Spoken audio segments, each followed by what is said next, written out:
Une voiture sans volant qui obéit aux ordres, à la voix de son conducteur, ce pourrait bien être la voiture du futur et c'est en fait une réalité, donc une voiture d'aujourd'hui. Elle est bien entendu destinée aux handicapés des membres supérieurs. La technique utilisée fait appel à toutes les nouveautés dans le domaine électronique. Un reportage de Christian Van Rieswijk.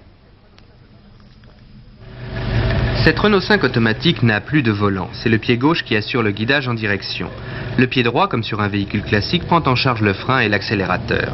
Mais la grande nouveauté vient de l'ordinateur placé dans le coffre. Développé par la NASA, encore très volumineux, il sera bientôt miniaturisé et fabriqué en Europe. Programmé pour analyser et reconnaître la voix du conducteur, il peut commander 30 fonctions différentes. Sésame, ouvre-toi.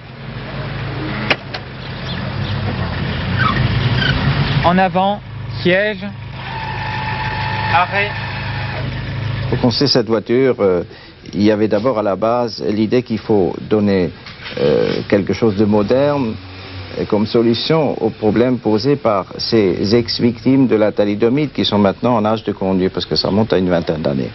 Mais au préalable, j'ai transformé pas mal de voitures pour d'autres cas de handicapés, notamment les paraplégiques, hémiplégiques, les tétraplégiques, et ceci depuis 1955.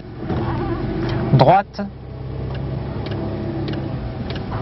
Selon un code préétabli, le conducteur, en parlant simplement dans un micro, commande à la machine toutes les opérations indispensables à la bonne marche du véhicule. Lave-glace.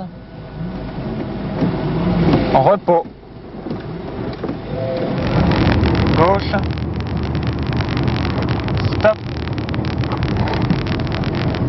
Lumière allumée. Droite.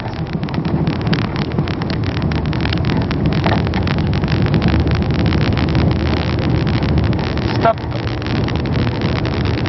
Seul son propriétaire peut conduire la voiture. Ah oui, parce que sa voix est programmée sur une petite cassette qu'on met en mémoire. Et alors, ça sert même d'antivol, parce qu'il ne répond qu'à la voix enregistrée. Klaxon.